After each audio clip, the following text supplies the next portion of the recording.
Hello, everybody. Welcome back to another Tam Tonight movie review, I guess. I don't really do this enough to give it its own name or anything, so this is just Tam Tonight. You know, I'll be reacting, I'll be reviewing things. Not really gonna do this one on camera because I don't know. Yeah, I don't feel like I do this enough to make it official at all. If y'all feel like I should try to make this official and do the whole video thing, let me know in the comments because y'all ask, I oblige. This is all about the subscribers. It's all about the viewers. However, this time, and I watched this a while ago. I watched this before Christmas. And I don't know. I was going back and forth about making this review. I already saw a bunch of people do their reviews. And I felt like, oh yeah, maybe it's too late. Or maybe I don't need to. But I don't know. I have not been able to get this movie out of my mind since I saw it. It is very easily the creepiest movie I've ever seen.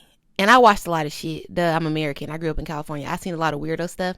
This movie by far takes the cake. And if you are wondering at all what we're talking about Saltburn. My goodness. Now, this is going to be a very loose reaction review because, like I said, I don't do this enough to make it official at all. But this movie was too creepy not to discuss. So here we are. And from the trailer and stuff, my husband always shows me a ton of trailers, and I was like, oh, I want to see this. But they take so long between when they put the trailer out and the movie actually comes out. You kind of get confused, you get lost sometimes. But this one, as soon as it came out, I was like, well, I've got to see it. Starring Barry Keoghan, I don't know how to say that, as Oliver. Jacob Elordi from Euphoria, he's Felix in this. We got Rosamund Pike, she's Elspeth. Alison Oliver is Venetia. Archie Madekwe is Farley. Now, I really, really love Ashley Madekwe. So, is Farley her brother, cousin, son? Too old to be her son, but you know what I'm talking about? Let me know in the comments about their familiar relation. I want to know. Carey Mulligan was also in it very briefly as Pamela. And then Richard Grant was Sir James. Perfect casting. All right, so the movie starts out. They're going to Oxford. We don't really have backstory on nobody. But we're going to Oxford. Oliver, Felix, and Michael, they're all there together. Now, they're not really friends, but they're in passing. Felix, Jacob Elordi, Nate from Euphoria is the man on campus. Now, I don't know if it's because everybody else knows that he's rich and, got to castle the whole thing. Or if it's just because he's very gregarious, he's hot, he's fun. All of the tenets to be popular in college. It's very easy. You just got to be cool, be turned. And if you got a little money, that's a bonus because, people are moochers. So here we are. Now, the whole time that they're in the college scenes, Oliver is staring at Felix very longingly. Now, at the time, it does not seem sexual at all, in my opinion. It just seems like a loser who wants to be cool. As a person that was 12 in high school, I understand that very, very clearly and vividly. I didn't necessarily want to be cool, but the idea of belonging and being a part of a group and acceptance and all of that, for the first year of high school, maybe 2 years, it was oh, I want that. By 11th grade, I was like, no, I don't want that. All these people are losers. They're going to be poor when we leave here. Some of these bitches are already pregnant. This ain't that. This is not the place to be cool. But some people are easily enticed. And Oliver, like a moth to the flame, drawn over to Felix. He eventually figures out a way to ingratiate himself with Felix by letting Felix borrow his bike because, the hot, cool people are usually very irresponsible. So something happens with Felix's bike. Boom. Oliver's there, save the day, let him drive his bike. And the whole thing was thirsty. I'm telling you, I too wanted to belong to a group, but I never wanted to belong that bad. I would never let niggas use my bike. I'm just saying. And somebody that don't really talk to you that you don't really know. But okay, you let him use your bike. You was desperate. There you go. Now you go back to Loserville because, like I'm saying, a bike does not endear you to anybody for real. You don't even know if you really brought the bike back. He didn't even tell you he was going to bring it to where you live. He didn't even know that you went to the same school as him. It was very embarrassing. But however, when you're thirsty, you're thirsty. So he lets it go. Later on, they're at a bar. Oliver now is with his friend, his fellow loser friend, Michael. They in the bar. They doing their loser shit. They in the corner. Felix, life of the party, living it up in the center with the hot girls, the hot guys. And Farley, who was also at the school at the time, they drinking and stuff in the bar. He notices Oliver, or Oliver kind of goes to the bar and makes himself noticeable.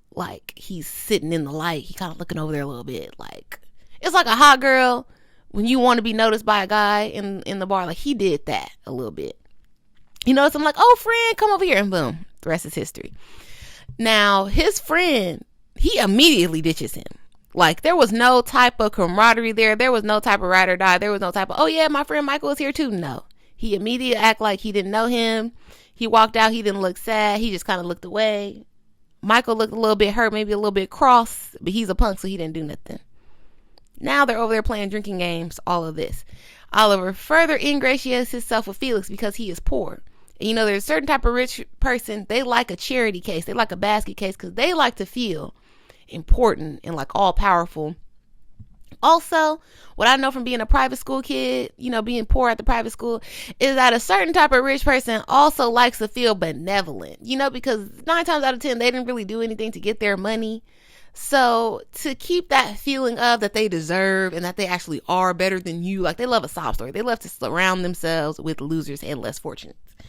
And unbeknownst to Oliver, or maybe he did know, maybe he picked up on it a little bit, that's what Felix is on.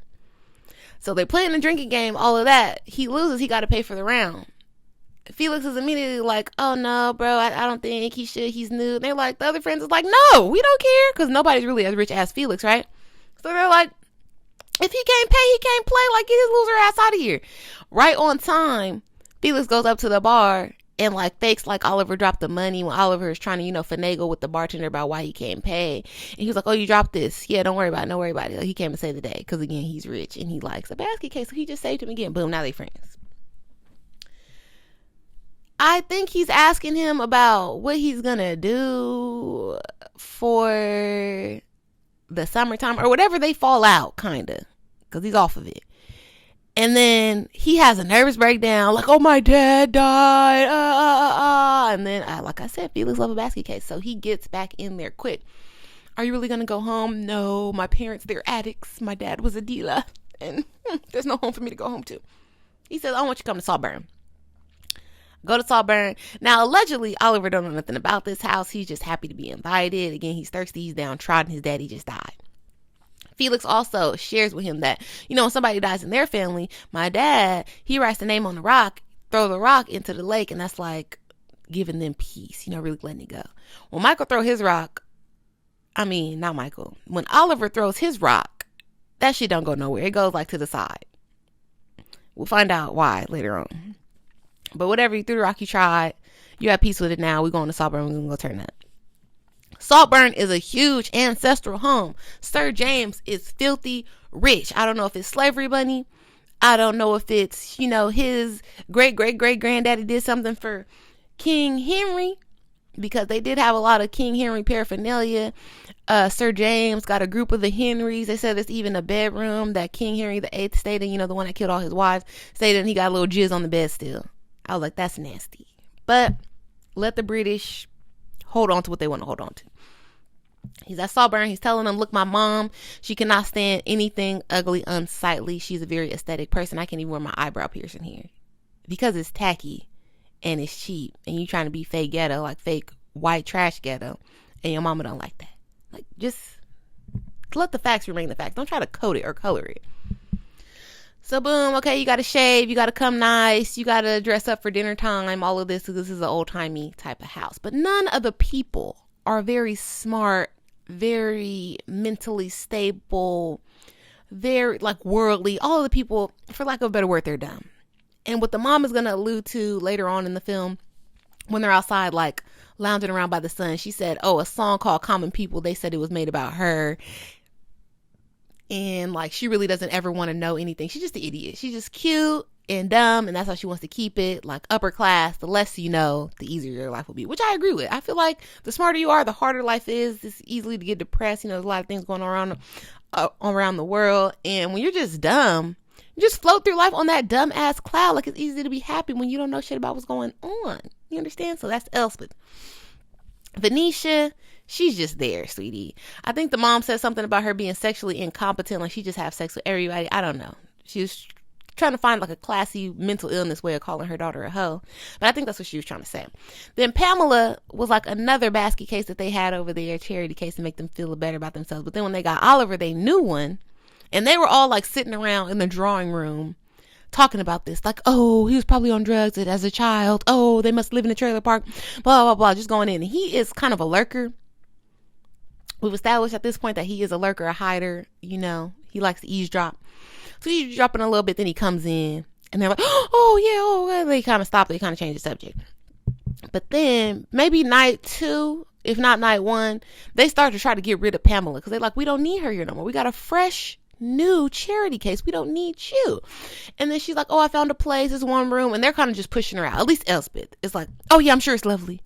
Oh yeah, but it's very cozy, you know, being in a one room shack by herself. I'm sure it's very lovely, very thought provoking. Deep. They kick her out. Shortly after she leaves the place, she's dead. She comes up dead. And then they go to the funeral.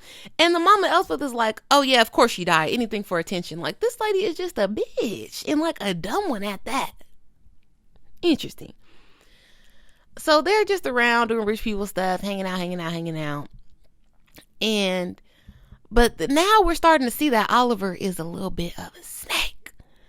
Because at this point, we notice that he's like maybe in love, homoerotic. And it's difficult to determine, right? You could throw the sexual stuff that happened out the window. It's difficult for me to determine whether he was really sexually attracted to Felix, or did he just want his life? And from a guy's like dick obsessed brain, because I have very low opinions of men. I'm sorry. I feel like you only care about yourselves and like whatever you can get accomplished with your dick, whether you're gay, straight, in between, trans. Like, that's what y'all be caring about. The soul of a man is a man.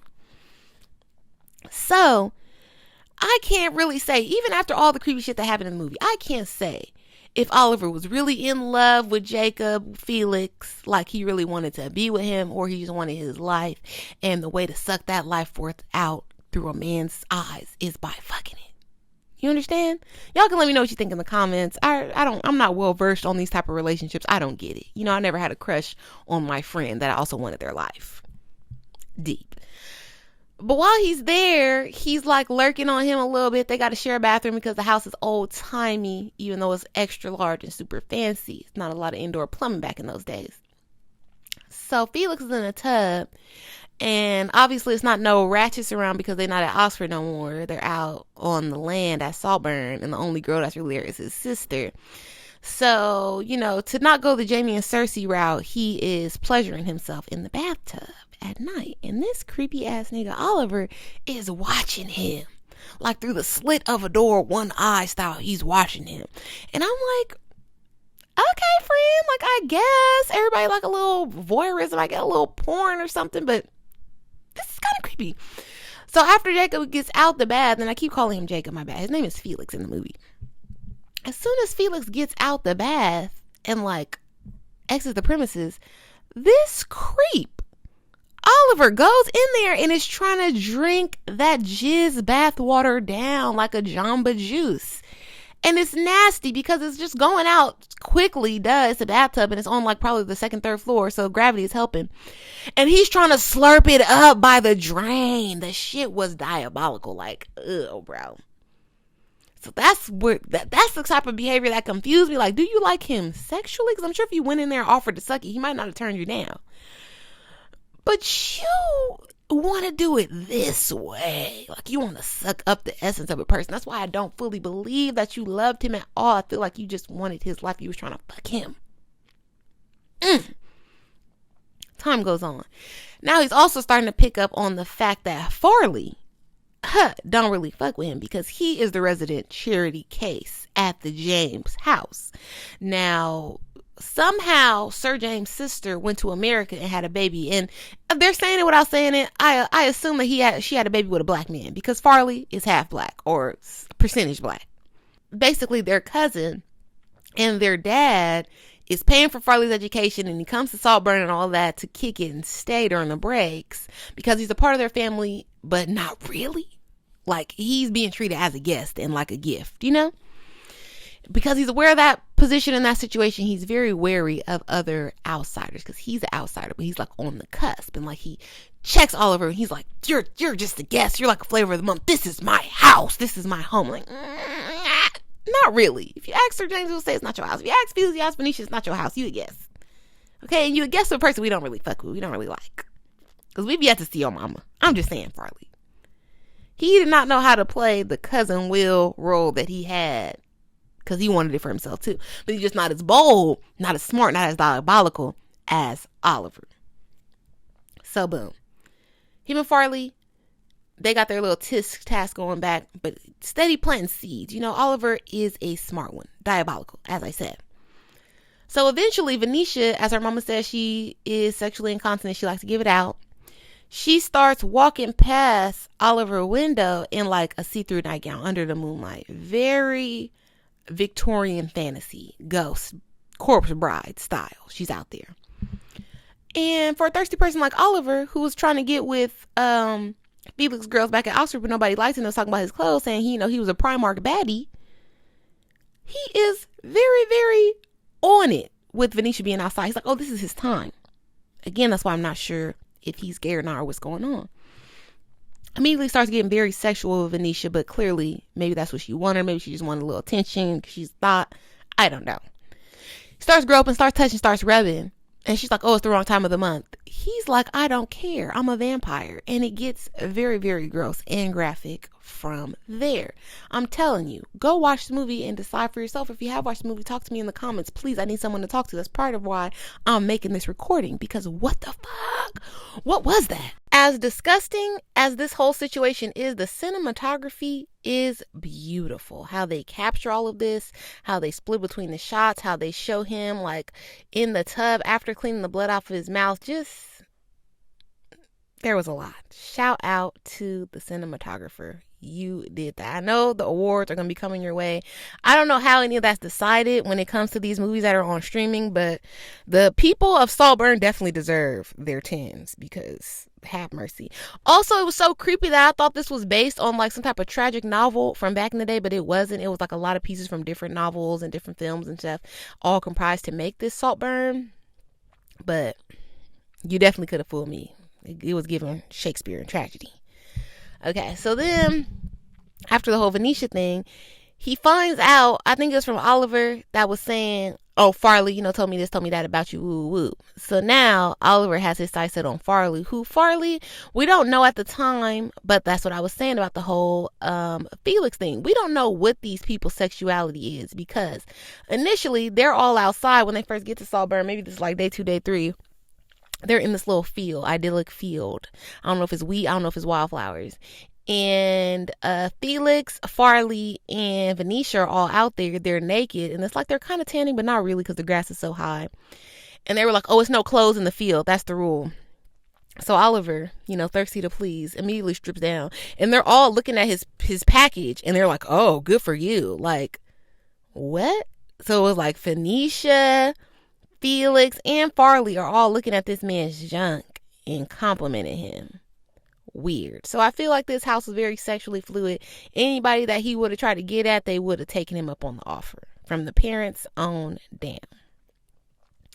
So I said all that to say Farley is a little bit leaning on the bisexuality, possibly gay side. So he gets in the bed with Farley at night. And it starts off like a threatening sort of criminal thing. Like you don't know if he's going to choke him or if he's going to fuck him. And he is jacking Farley off. Like, I don't know why it pains me to say all of this. Like, I'm not a prude at all. But it's just, it was so nasty how it all happened. So he is pleasuring Farley under the covers while he's threatening him and telling him, like, you better watch your mouth about me. You better not be saying this. You better woo, woo, woo, up. And Farley, he's having a hard time grasping all this that's going on because Farley is just, for lack of a better word, he's just a bitch.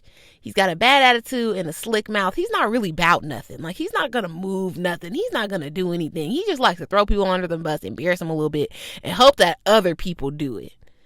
Because when they were all having a little party at the house, and then they decided that they were going to give Oliver a big birthday party,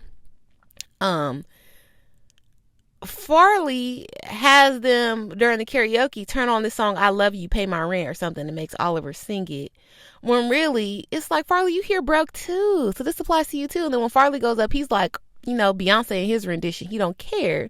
But it was still like, poking fun at people, and the wrong type of fun. Because what do people always say? Don't bite the hand that feeds. And it's clearly Sir James and Elspeth that's, signing the check and giving the okay for you to be here for your education, blah, blah, blah.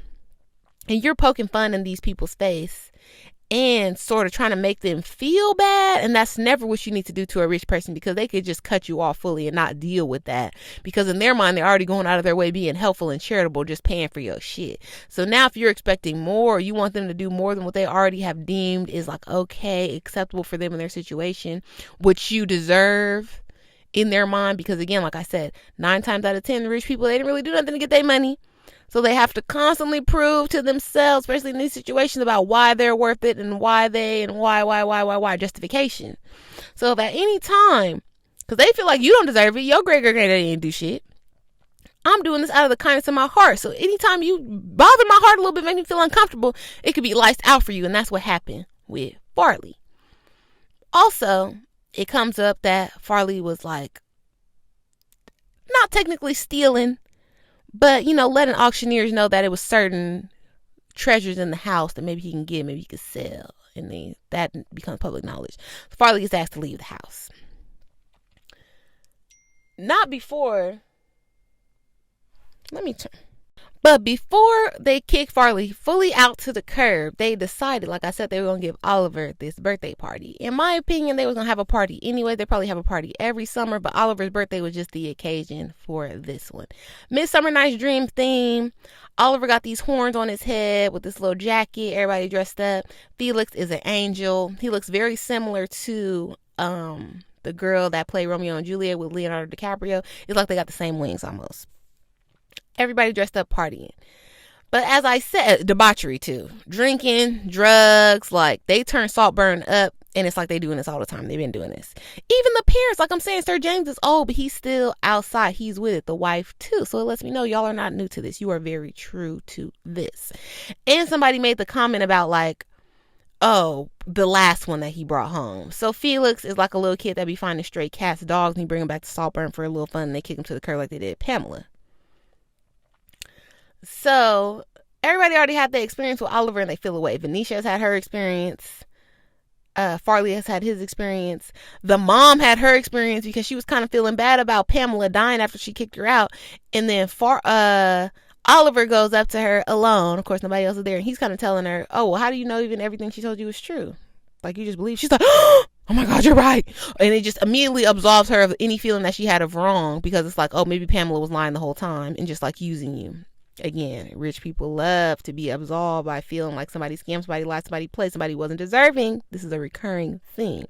So all Oliver had to do was just turn them tables a little bit in Elspeth's very tiny mind. And she was, oh, okay, fine. I'm not even sad no more. Yep, she died. She planned this whole thing. It's on her.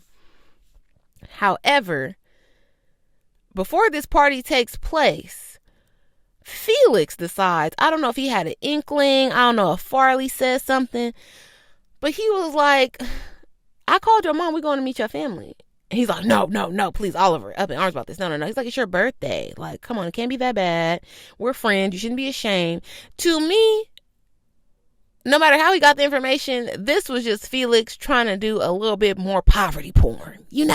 Like, let me see how the other half lives. Are y'all living in the trap house? Your daddy is dead now. Your mama's selling her body for crack. I want to see it. Let me see it. Turns out they're not even that far. They're driving the whole time. Oliver is on pins and needles. I'm surprised he didn't jump out the car fully. They don't even live that far. He lives in a very idyllic town. Even when they pull up, Felix is like, this is nice. Like, this is not what you was telling me. Like, you was living in a council housing. Like, you was a roadman. This is not bad. This is very cute. This is very middle class. So he goes in, whole family alive. And Oliver had lied and said that he don't have siblings. Turns out he got a whole family. Mom, dad, dogs, siblings, the whole thing. Daddy is not dead, underline. Ain't nobody on drugs. He was at Oxford on a scholarship because he's super duper smart. It comes out. So Felix is disgusted by this because it's like, how dare you scam me when you're just a regular bloke? No, that's not what I needed. I needed somebody's parents that was on crack. What the fuck? Like, you played me. He didn't like that. And of course, when you lie about something that big, like your daddy being dead and you being the only child, so you're just a liar now. Can't change that. So he's doing his best to kind of patch things up. But I feel like Felix was already tired of it because how you patched things up the first time was lying about your daddy dying, and then you just lie on lie on lie on lie. So now we don't really trust you, and we feel like you're just a bad person. But they still going on with the party because that's what the summertime was all about anyway, the turn up. And we're just using your birthday, as the excuse, but we're just going to turn up regardless. So much so that when they're having the party and it comes time to sing happy birthday on the stairs, like this is a huge Coachella style party and they got a little bitty ass Ralph's cake. That's how you know that this was not really about you, bro. Then they're on the stairs, they're singing the song and don't nobody know his name. And it was embarrassing. Like, it wasn't just silent. People like, what's his name? Like, what the fuck? What people? Embarrassing. After that, he go outside because remember, he's still obsessed with Felix. Now, you already did what you did with Venetia. She kind of grossed out by you. You did what you did with Farley, but you're getting Farley kicked out. Because, you know, you told that Farley was stealing and, like, selling stuff to Christie's or whatever, or talking to them about it. So now you got to go find your man Felix at the party. All of y'all are drunk. Y'all are turned. He's by this big, like, half bull or I don't know. I don't know about nature. Half animal, half man statue in the middle of this maze, because you know there's no good English country house that don't got a maze. That's how you prove to people that you got that money. You put a bunch of bushes up, you make a maze. So he's in the middle of the maze. He is getting handsy, getting gropey with this girl. As I said, Felix is a horny one. So he's doing all that. Oliver comes in, interrupting, being dramatic. I need to talk to you. Felix is over it because you was just the flavor of the month anyways. And I feel like that's what was lost on him, that he didn't understand. It wouldn't have mattered what his story was. It's the fact that you lie and you're not really as worse off as we thought you were. So we don't feel anything like I've known you for like 2 months, 3 months. So this is not permanent. But maybe because of his experiences, to Oliver, it was very permanent. It was very personal. He said, I have to explain to you. If I just explain. It's like, I did what you wanted me to do. Everybody puts on a show for you. Everybody. Like, bro. No. People try to be maybe their best around Felix. Maybe people try to show off. Maybe people try to turn up. Maybe people drink a little bit more than they would usually drink. Maybe people do a little extra drug. Maybe people try to dance and sing a little better than they would. They don't flat out make up a whole fake life. That's what you did, Oliver. Because you're crazy. So that's what happens. They don't really show anything about how he dies, but he ends up, Oliver gives him the bottle that he was drinking. Morning time, Felix is dead. Now the family, I don't know if this is a British thing, traditionally, you know, stiff upper lip, don't show emotion, all that, but they're like acting like the shit didn't happen. Some people are crying, some people look distraught. Farley is still there. And then they tell the butler come in, who Oliver has been scared of the whole time, because he's like, lots of people get lost in Saltburn. Like, he's got an eye on him. He's the only one that's not buying his bullshit, kind of. Because he come from the real bottom. So he knows this nigga is not, you know, he's not on the up and up. So he comes in and tells Sir James, okay, the coroner is going to roll the body by the window. So, you know, avert your eyes, or I'm going to close them. Well, close the curtains. And they're all like doing small talk. Is very odd. And Oliver is leading the small talk because Venetia is a wreck. Just all the time anyway. So now she's even bigger of a wreck. Farley is crying, and he's more American, so he don't understand why everybody is not just swimming in their emotions right now. And that's they kind of tell him, we don't want your damn feelings, we want your American emotions. Like, shut up, close these windows, we're gonna eat this breakfast in the dark real quick. I rolled his body by, so we don't gotta see it, we gotta this didn't happen, and we're gonna keep it pushing. Then they go to the church. Elspeth talking about, oh yeah, I chose Times New Roman for his tombstone. Like, just basic all the way to the end, boy. No personality, no type of input. And everybody just kind of ignoring it, that he's dead, or like doing their best to keep the pleasantries. Venetia, on the other hand, can't handle it. And she's in the bathtub, she's crying, and Oliver, I don't know, maybe because he's a creep, he goes in there, he's by her bathtub side, and they're talking, and she reads him down. She's like, you didn't even know Felix. You're a stranger. You know him for like 2 months before you even came here. Like, we don't know you, bro. We don't know nothing about you. You're a loser, you're a liar, you're a scammer. Everything bad started to happen since you came around. And just, you'll never be one of us. Like, you don't belong here. It's time for you to go. Mama pops up dead in the tub. Make it look like a suicide. Oliver's still there at the house. Now, they kick Farley out because they find the email or whatever that he was trying to sell some shit. So now it's just Oliver, Elspeth, and Sir James. After Venetia dies, Sir James is like, you know what? I think it'd be more appropriate that you leave. Like, the family needs to just grieve in private. It would be better. And he's like, well, I can't just leave Elspeth like that. And Sir James is like, excuse me? So you won't leave? I don't see how I could. Now Sir James is in on the scam as well. Like, okay, takes out the checkbook. We don't get to see how much he writes to him, how that goes down. We don't get to see it. But just to flash forward in time, he's out around. He got a nice ass apartment though, in the city and not in the suburbs where his family was living. So it does tell me as a watcher that, like, okay, maybe Sir James broke you off a little bit. You know, because how would you be living like this otherwise? And we don't really know what you did at Oxford. It seemed like you graduated and you just went over to party at Saltburn. Like, we don't know anything about your career or your earning potential. So maybe that's what the movie was trying to give us, that Sir James put up this new life for him to get out of Saltburn.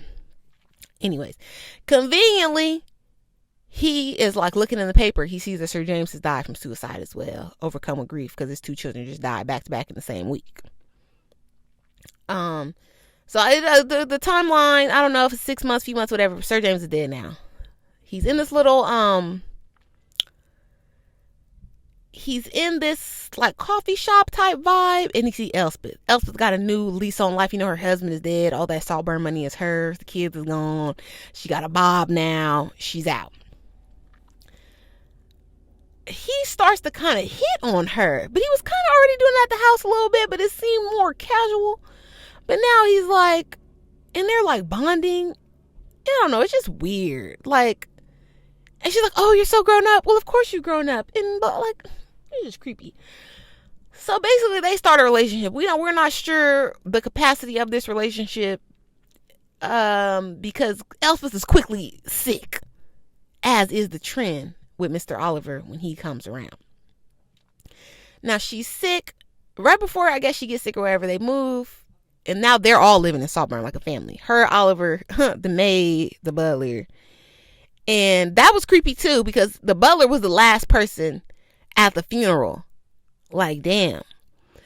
So eventually, but by the time Elspeth is in the sick bed in Saltburn, Oliver is way more comfortable when he's telling the truth that essentially he saw all of these people out. And he was like, you got no natural predator. You guys are dumb. You guys are just living high on the hog. You would have kept living like this, but somebody like me who's smart. And I found all of the holes, and I'm exploiting them. So first, your little stupid, popular for no reason son, we got him the fuck out of here. Then your daughter, she said herself she wouldn't be able to live without her brother. We got her out of here, made it look like suicide in the tub. Then with Sir James, we did not even have to try hard to do no work with Sir James. He got himself the fuck out of here from his grief. And then, like Elspeth said, I'm surprised it took him so long. I'm surprised he waited so long. Just a bitch. But then we got you sick. Oliver's on top of the bed. She got the respirator, all these breathing machines. He's blowing cigarette smoke in her face, telling her how he got her family up out of here. Diabolical. Now he's the only person left in Saltburn. He went and swam and got all of their rocks out of the water, the little lake where they threw them, and put them on top of this like fake play. You know, like when you have like a puppet show, he put them all on top of this little puppet show box, and he's in the house running around because clearly he's running around like Tom Cruise, dancing to Murder on the Dance Floor, turned up in his new mansion. And it does like little flashbacks of Elspeth before she got sick in her right mind, signing everything over, and he's like lurking again through the peephole, through the crack of the door. Just creepy shit. But I really want to know, you know, plotting and scheming and all that aside, what was there no investigation because they're upper class and they viewed it at the time to be like, I don't know, maybe put a stain on their house or their name or whatever, so the authorities just come and clean up the mess of the rich people like they've always done throughout the centuries with the British aristocracy. But like, all they needed was one detective. All they needed was one Sherlock Holmes, you know, understudy. They don't even need the best and the brightest. They just needed one person to come in there and look around and see that there was foul play. And that did not happen. And then all the way down to Elspeth, you're signing all this stuff over to a person that's not in our family lineage at all. Not even Farley is getting nothing. Farley doesn't come back and say that there's foul play with this, because just like Venetia said before she died, we haven't known you for 6 months. And you're here and you have everything now. Now you own this house. Where is Judge Judy? Where's Judge Joe Brown? There's got to be somebody who is doing the work in England, in Britain, to find out what the fuck is going on with these people. Because there's no way that just the homie that the son knew for a little bit of time in college ends up owning the whole ancestral home of Saltburn. He is not a duke. He is not a lord. He is not a sir. What the fuck? Like, where's the police? What are the police even called down there? Scotland Yard? Like, bring somebody up. How are y'all letting this slide? Then I forgot to say, and I don't know how, because that shit was so creepy, it's ingrained in my mind, that when Felix died, this nigga goes to the gravesite, and the whole time, maybe I'm too American. The whole time I'm like, oh, somebody's gonna walk up. Somebody's gonna pull up. The gravedigger is gonna see this nigga, gonna lock him up. No. He's humping the grave. Humping the grave. Penis out in the dirt. Humping. I've never been so disturbed. So just all of the creepy instances. We got him drinking. Oh, and then when it goes back in time, it shows how we set the whole thing up. Like, he messed up his bike on purpose so he can meet him. He arranged the whole thing painstakingly, seamlessly executed it. He was the one that sent the emails from Farley's phone to the auction houses, like he was going to sell X, Y, and Z, and then told the parents about it. Just the level of evil and the level of genius that took place. It almost will make me say that Oliver deserves Saltburn. But no, because you're a liar and a thief and a criminal. And a murderer. A triple murderer. That is so crazy. You killed everybody in the house but Farley. My goodness. But him humping that dirt, jail time. I'm sorry. On no planet, on no continent is that okay. He is mentally disturbed. And he's dancing around that whole house naked. I'm sure a lot of people are going to have like feelings about that, good, bad, in between, because we don't really get to see a lot of full frontal of a man in movies. So I know there's going to be a certain category of people that are, hype about that. Nudity aside, I'm thoroughly grossed out. I want to know what y'all think of the movie, though. Please, let's talk about it. If I missed something, you want to talk to me about it, I'm all ears, because I've never been so disturbed by something. Truly. Please, Saltburn Hive, let me know. Let's talk about it in the comments. Thank you so much for watching. Please don't forget to subscribe. Follow if you're on TikTok. Saltburn Hive. We need justice for Felix. Justice for Venetia. Justice for Sir James. Elspeth. I don't know. Maybe she got what she got. As I said again, thank you so much for watching. I hope you enjoy. Have a nice day. Bye. Oh, and let me know in the comments what movie I should review or talk about next. If y'all like this, we'll do more. What should we put? We should put a number on it. If this gets more than 50 views, we will try to make Tam Tonight reviews an actual thing. I'll make a playlist. We'll do the whole thing. All right. 50 views. Run it up on the full episode. If y'all do more on the shorts, y'all do more on the shorts. Thank you so much. I'm going to see y'all next time. Bye. Happy New Year.